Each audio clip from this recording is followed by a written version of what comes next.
Good morning everyone. So how are you all? I hope your exams are going well. आपके exams ठीक हो रहे होंगे. And this is our revision. हमारा revision चल रहा है. हमारे रीडर के चैप्टर्स हो चुके थे.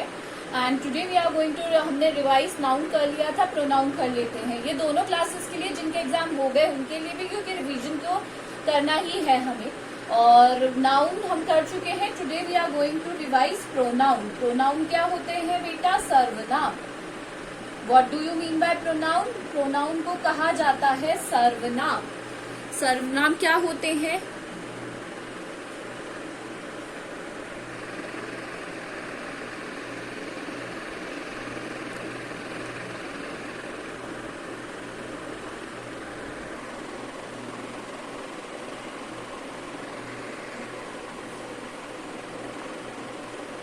तो सर्वनाम क्या होते हैं? जो शब्द संज्ञा की क्या बताते हैं? विशेषता बताते हैं, उन्हें हम कहते हैं सर्वनाम. अब हिंदी में क्या, इंग्लिश में इसकी डेफिनेशन होती है, the pronouns are those words which are used in place of noun.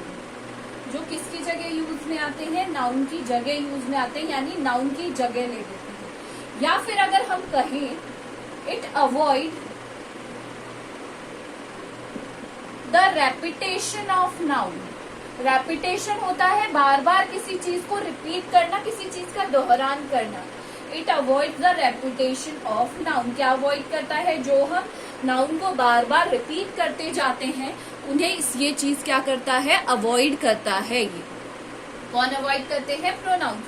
Examples of pronouns are he, she, it, they. ये सारे किसके एग्जाम्पल है? प्रोनाउन से. ही, शी, इट, दे सब क्या है? प्रोनाउंस होते हैं. अब सबसे अगर आप एग्जाम्पल की बात करें तो मैं अगर कहूं, देखिए अगर एग्जाम्पल की बात करें तो मैं कहती हूँ Ram is a good boy. Ram क्या है? एक अच्छा लड़का है. क्या है? राम एक अच्छा लड़का है. अब मुझे कहना है Ram is in 9th class. Ram is in class 6th. कौन सी क्लास में है? 6th क्लास में. तो मैं बार बार किसका यूज ले रही हूँ? एक बार तो जर्नल प्रॉपर नाउन यूज में लेना ही पड़ेगा, क्योंकि सेंटेंस, कोई भी सेंटेंस प्रोनाउन से स्टार्ट नहीं होता है. It should be start with proper noun. But बार बार अगर हम राम का यूज में लेंगे तो ये क्या होगा? It is not necessary. इन्हीं के लिए क्या यूज में आता है? प्रोनाउन. तो इसी चीज को अवॉइड करने के लिए हम किसका यूज लेते हैं? नाउन का, प्रोनाउन का, सॉरी. और राम की जगह क्या लिख सकते हैं? He is in class 6, he plays football. ये सारी उसकी क्वालिटीज को डिफाइन कर सकता है. तो pronouns are those words which are used in place of noun, और वो उनकी जगह है. Am I clear? Now we are going to revise the kinds of pronoun. क्या रिवाइज करेंगे हम? Types of pronoun. यहाँ हेडिंग लिखेंगे, types of pronouns. How many types of pronouns are there? There are 10 types. There are 10 types. कितने types के pronounce है, या फिर इन्हें क्या कह सकते हैं? काइंड्स भी कह सकते हैं. कितने तरीके के काइंड है? 10 तरीके के प्रोनाउंस है. Let start. सबसे पहला आता है पर्सनल प्रोनाउन. कौन सा प्रोनाउन आता है सबसे पहले? Personal pronoun. वो प्रोनाउन जो हमारे लिए यूज में आते हैं. किसके लिए यूज में आते हैं? हमारे लिए. जिनका क्या बोले जाए, अगर हिंदी की बात करें तो इन्हें क्या कहते हैं? व्यक्तिवाचक सर्वनाम. क्या कहते हैं इन्हें? व्यक्तिवाचक सर्वनाम. क्योंकि ये किसके लिए यूज में आते हैं? ये हमारे लिए यूज में आते हैं. These are use for us. हमारे लिए. सो इन्हें क्या कहा जाता है? इन्हें कहा जाता है personal pronoun.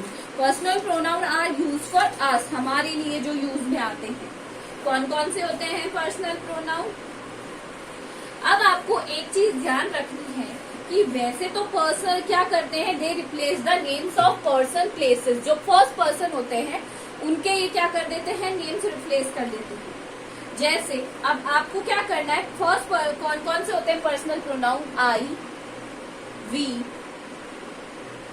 You, he, she, it और दे। ये क्या होते हैं, पर्सनल प्रोनाउन होते हैं। कौन से होते हैं, पर्सनल प्रोनाउन। आया समझ में?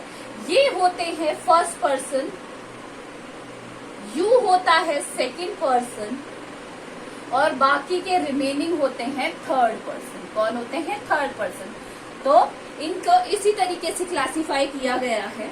और अगर हम टेबल की बात करें तो फर्स्ट पर्सन हो गया आई। आई क्या है, सिंगुलर। आई क्या है, सिंगुलर। और अगर प्लूरल की बात करें तो आई का प्लूरल हो जाता है वी।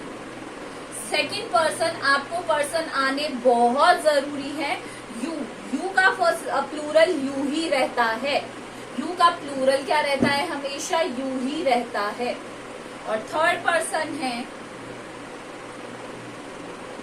ही, शी और इट। और अगर प्लूरल की बात करें तो दे। ये सारे पर्सन्स होते हैं। For example, I love my parent, we love our, we respect our teachers. ये सारे किसके अंदर आते हैं, पर्सनल प्रोनाउन के अंदर आते हैं। Fine everybody. अब हम बात करेंगे दूसरे प्रोनाउन। दूसरा प्रोनाउन है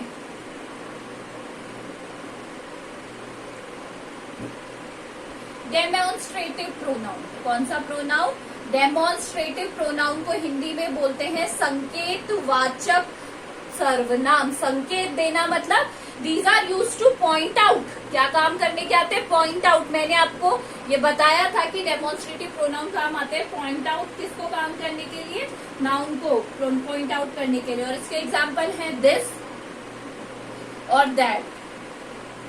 दिस का प्लूरल होता है दीज और दैट का प्लूरल होता है दोज। क्या होता है, दोज। अब इनमें डिफरेंस क्या है, जो चीजें पास होती है, नियर होती हैं, उनके लिए आते हैं दीज और दिस और दीज। और जो दूर होती हैं उनके लिए बोलते हैं, हम किसका यूज में लेते हैं, that and those. Clear everyone? ये सबको क्लियर है? ये बहुत बार आता है डेमोन्स्ट्रेटिव प्रोनाउन। अब इसके बाद आता है इंटेरोगेटिव प्रोनाउन। सबको पता है इंटेरोगेटिव प्रोनाउन में क्या करते हैं, interrogative pronoun are use to, pronouns का क्या, इंटेरोगेटिव जहां भी आए ना, मतलब यही है कि they are ask question, to ask question. जितनी भी WH फैमिली है, who, where, whom, why, etcetera, ये सारे किसके अंदर आते हैं, इंटेरोगेटिव प्रोनाउन में। Interrogative pronoun are always use for asking question. Fine. तो आज हमने प्रोनाउन की डेफिनेशन पढ़ी है और 3 काइंड पढ़े हैं। आज हम यही तक करेंगे। Tomorrow we will revise the remaining part also. This is all for today. Thank you.